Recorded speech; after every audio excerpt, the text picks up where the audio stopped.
CM Nitish ji ने NDA में जाने की बात कही अफवाह। मुख्यमंत्री नीतीश कुमार ने एनडीए में जाने की खबरों को महज अफवाह करार दिया है। उन्होंने कहा कि ये फालतू सवाल है, इसमें कोई दम नहीं है। सोमवार को पंडित दीनदयाल उपाध्याय की जयंती समारोह में शामिल होने के बाद संवाददाताओं से बातचीत में मुख्यमंत्री ने कहा कि उनके प्रयास से गैर भाजपा दलों को एकजुट किया जा रहा है। संवाददाताओं ने पूछा कि चर्चा है कि आपकी निकटता एनडीए की ओर हो रही है। मुख्यमंत्री ने इस पर अभिज्ञता जाहिर की। उन्होंने सवाल को सीधे से खारिज करते हुए कहा कि इस तरह की फालतू बातें क्यों करते हैं, हम तो विपक्षी पार्टियों को एकजुट करने में लगे हैं।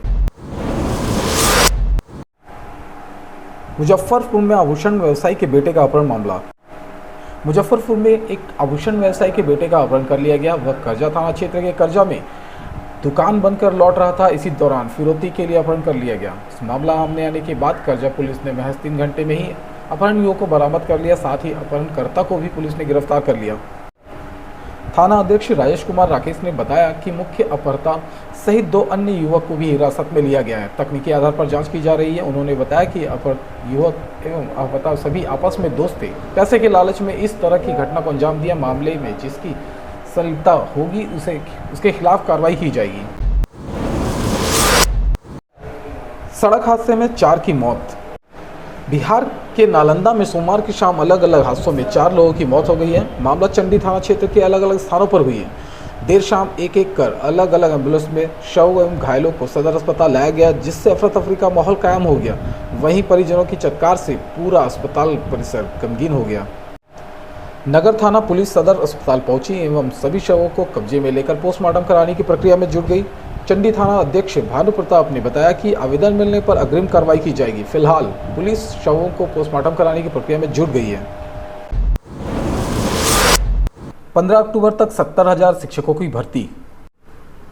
शिक्षा विभाग कक्षा 6वीं से 12वीं तक लगभग 70,000 शिक्षक भर्ती के लिए आरक्षण रोस्टर क्लियर करा अक्टूबर प्रथम सप्ताह में रिक्ति बीपीएससी को भेज देगा।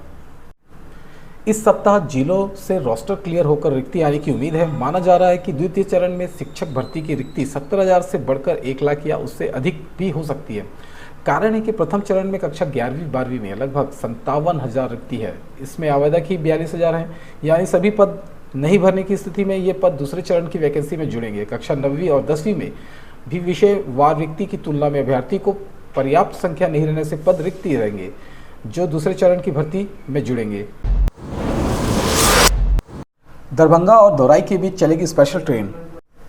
यह पूजा स्पेशल ट्रेन दरभंगा से 7 अक्टूबर से 9 दिसंबर तक सप्ताह के प्रत्येक शनिवार तथा दौराई से 8 अक्टूबर 2023 से 10 दिसंबर तक सप्ताह के प्रत्येक रविवार को परिचालित की जाएगी। यह स्पेशल अप एवं डाउन दिशा में दरभंगा और दौराई के बीच सीतामढ़ी, बैरगनिया, रक्सौल, नरकटियागंज, कप्तानगंज, गोरखपुर, खलीलाबाद, बस्ती, गोंडा, सीतापुर, शाहजहाँपुर, बदायूं, कासगंज, हाथरस, सिटी, मथुरा, भरतपुर, बांदीकुई, जयपुर, किशनगढ़ एवं अजमेर स्टेशनों पर रुकेगी। पटना एम्स में 260 बेड का होगा इमरजेंसी वार्ड। एम्स पटना में आने वाले गंभीर मरीजों को अब भर्ती होने में किसी तरह की कोई परेशानी नहीं होगी, क्योंकि एम्स के इमरजेंसी एवं ट्रॉमा सेंटर में बेड की संख्या बढ़ा दी जाएगी। अब यहां 62 की जगह 260 बेड होंगे। इसके लिए यहां निर्माण कार्य भी शुरू कर दिया गया। अगले 2 साल के अंदर इमरजेंसी वार्ड में बेड तैयार कर लिया जाएगा। यह कहना है एम्स के निदेशक डॉक्टर जीके पाल का। निदेशक डॉक्टर जीके पाल ने अपने 1 साल के अंदर किए गए कार्यों के बारे में विस्तार से बताया। उन्होंने कहा कि एम्स में पहले 160 ही फैकल्टी डॉक्टर कार्यरत थे, जिनकी संख्या अब 300 से अधिक हो गई है। पटना एम्स में योग थेरेपी से बीमारियों का इलाज शुरू किया गया है। बिहार में पहली बार किसी सरकारी अस्पताल में यह व्यवस्था हो रही है। कई बीमारियां हैं जिनके इलाज में योग काफ़ी कारगर साबित हो रहा है। इसके लिए अलग से योग प्रशिक्षक भर्ती किए गए हैं। रेड क्रॉस की जमीन पर बनेगा गांधी मैदान मेट्रो स्टेशन। राजधानी पटना में गांधी मैदान मेट्रो स्टेशन के लिए जमीन उपलब्ध करा दी गई है। गांधी मैदान मेट्रो स्टेशन भारतीय रेड क्रॉस सोसाइटी की जमीन पर बनाया जाएगा। मुख्यमंत्री नीतीश कुमार की अध्यक्षता में सोमवार को आयोजित कैबिनेट की बैठक में इसकी स्वीकृति दी गई एवं उन्होंने बताया कि कैबिनेट ने समस्तीपुर में messrs Duratech cement India private limited को सीमेंट फैक्ट्री लगाने की स्वीकृति दी। निवेश प्रोत्साहन नीति के तहत यह कंपनी 6 लाख टन सीमेंट का उत्पादन हर साल करेगी। फैक्ट्री की स्थापना के बाद यहां पर कुल 108 कुशल एवं अकुशल कामगारों को प्रत्यक्ष रोजगार मिलेगा। मोतिहारी में छोटे भाई ने की बड़े भाई की हत्या। मोतिहारी में छोटे भाई ने अपने बड़े भाई के सीने में भाला घोंपकर हत्या कर दी, जिसके बाद वह घर छोड़कर फरार हो गया। मृतक की पहचान राजेंद्र दास के रूप में हुई है। मृतक के बेटे ने अपने चाचा पर पिता की हत्या का आरोप लगाते हुए प्राथमिकी दर्ज कराई है। घटना मेहसी थाना क्षेत्र के मिठनपुरा गोदाम की है। एडीपीओ सत्येंद्र सिंह ने बताया कि जैसे ही मृतक के बेटे द्वारा मेहसी थाने में आवेदन किया गया, उसके महज 4 घंटे के अंदर आरोपी को गिरफ्तार कर लिया गया। उसने स्वीकार भी कर लिया। दानापुर बिहाटा एलिवेटेड रोड और हाजीपुर छपरा 4 लेन अब जल्द बनेगा। बिहार में सड़क निर्माण कार्य में तेजी लाने का प्रयास अब चल रहा है। हाजीपुर छपरा नेशनल हाईवे का निर्माण कार्य अब तेज होगा। बिहार में है एकमात्र 4 लेन सड़क है जो पीपी मॉडल पर तैयार हो रही है। इसका काम पूरा करने के लिए सोनपुर में गंडक नदी पर पुल निर्माण व दरियापुर रेल चक्का फैक्ट्री के पहले ट्रांसमिशन टावर को हटाने की कवायद अब शुरू हो जाएगी। NHAI के चेयरमैन संतोष कुमार यादव पिछले दिनों बिहार आए और मुख्यमंत्री से भी उन्होंने मुलाकात की थी। अब चेयरमैन की ओर से इस सड़क निर्माण के काम में तेजी लाने का निर्देश विभाग के पदाधिकारियों को दे दिया गया है। वहीं चेयरमैन ने इसका निर्माण पूरा करने के लिए एक डेडलाइन भी दे दी, जिसके अंदर ही सड़क का निर्माण कार्य पूरा करना है। BSSC के 11,000 पदों पर भर्ती। बिहार कर्मचारी चयन आयोग ने द्वितीय इंटर स्तरीय संयुक्त प्रतियोगिता परीक्षा का नोटिफिकेशन जारी कर दिया है। इसके अनुसार 22 प्रकार के 11,098 पदों पर नियुक्ति की जाएगी। इसके लिए इंटर पास अभ्यर्थी 27 सितंबर से ऑनलाइन आवेदन करेंगे। आवेदन की अंतिम तिथि 11 नवंबर है। इसमें सबसे अधिक भूमि एवं राजस्व विभाग में राजस्व कर्मचारी के 3,559 पद हैं। पंचायती राज विभाग में पंचायत सचिव के 3,532 पद और नगर विकास एवं आवास विभाग में निम्न वर्गीय लिपिक के 2,039 पद शामिल हैं। बिहार की खबरें सबसे तेज व सटीक समाचार सबसे पहले जानने के लिए चैनल को सब्सक्राइब करें। 3.5 लाख रुपए लेकर किडनैपर्स के पास पहुंची पुलिस। 3 घंटे में ज्वेलर्स के बेटों को छुड़ाया। अमीर बनने के लिए दोस्त ने किया अपहरण। जानिए क्या है मामला। बिहार के मुजफ्फरपुर जिला में सोमवार को श्री गणेशाय ज्वेलर्स के 25 साल के बेटों को अपहरण कर लिया गया। अनजान नंबर से 20 लाख की फिरौती मांगी गई। पुलिस ने मोबाइल लोकेशन ट्रेस कर 3 घंटे में युवक को ढूंढ निकाला है। किडनैपर्स युवक के दोस्त ही थे। वो शॉर्टकट से पैसे कमाकर अमीर बनना चाहते थे। पुलिस सादे कपड़ों में फिरौती के 3.5 लाख रुपए लेकर पहुंची थी। किडनैपर्स जैसे ही पुलिस वालों को डील करने बाहर निकले, पुलिस ने उन्हें दबोच लिया। मामले में आभूषण व्यवसायी मनोज कुमार के बेटे अंशु कुमार के एक दोस्त राहुल को गिरफ्तार किया गया। 3 की तलाश अभी भी जारी है। सुप्रीम कोर्ट में सुनवाई होगी आज। उमा कृष्णैया ने बिल्किस बानो केस का हवाला देकर किया विरोध। क्या आनंद मोहन की रिहाई बरकरार रहेगी या जाना होगा जेल? पूर्व सांसद आनंद मोहन की रिहाई बरकरार रहेगी या उन्हें फिर से जेल जाना होगा? इस केस में सुप्रीम कोर्ट में आज सुनवाई होगी। केस 27वें नंबर पर है। कोर्ट नंबर 5 में जस्टिस सूर्यकांत और दीपाकांत दत्ता की बेंच इस मामले में सुनवाई करेगी। इससे पहले 11 अगस्त को केस की सुनवाई थी, जहां कोर्ट ने बिहार सरकार को इस मामले में एडिशनल काउंटर एफिडेविट फाइल करने के निर्देश दिया था। कोर्ट ने कहा था कि 26 सितंबर को सुनवाई में बेंच पूरी बातों को सुनेगी। बड़ी बात यह है कि आनंद मोहन की रिहाई का विरोध कर रही केस की पिटिशनर और उनकी पत्नी उमा देवी कृष्णैया ने एक एडिशनल रिज्वाइंडर पिटिशनल फाइल की है, जिसमें उन्होंने गुजरात की बिल्किस बानो केस का हवाला देते हुए पूर्व सांसद की रिहाई का विरोध किया है। पॉलीथीन लाओ फिर अस्पताल में इलाज कराओ। ऐसा मैं इसलिए बोल रहा हूँ कि बिहार के मुंगेर में डिप्टी सीएम का विभाग का हाल बेहाल है। मरीज बोले वार्ड में सांस लेने में होती है परेशानी। आखिर क्या है मामला, आइए आपको इसके बारे में विशेष जानकारी देते हैं। बिहार के मुंगेर सदर अस्पताल में छत से टपकते पानी के बीच मरीजों का इलाज हो रहा है। कई बेड्स पर पानी जमा है। अगर किसी मरीजों को यहाँ भर्ती होना है तो पहले एक पॉलीथीन लानी पड़ती है। बेड के ऊपर वो पॉलीथीन लगाकर वार्ड में भर्ती होता है। ना अस्पताल के बेड पर बेडशीट की व्यवस्था है और ना तकिए की। कई मरीजों का तो बरामदे में इलाज चल रहा है। अस्पताल में सिविल सर्जन का कहना है कि पूरे अस्पताल का ही यही हाल है।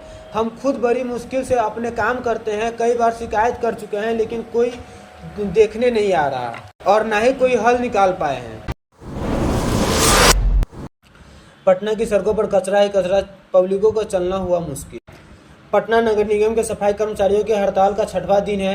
राजधानी की सड़कों पर जहां तहां कचरा फैला हुआ है। बारिश के कारण ये कचरा और फैल जाता है। सड़ रहे कचरे से दुर्गंध आ रही है, जिससे राहगीरों का पैदल चलना मुश्किल हो गया। बारिश के मौसम में इस तरह से कचरा पसरा होने से कई बीमारियां फैलने की भी आशंका। सीतामढ़ी में गर्भवती महिला से सामूहिक दुष्कर्म, आखिर क्या है मामला, आइए इसको विशेष जानकारी देते हैं। बिहार के सीतामढ़ी में एक गर्भवती महिला के साथ सामूहिक दुष्कर्म का मामला प्रकाश में आया है।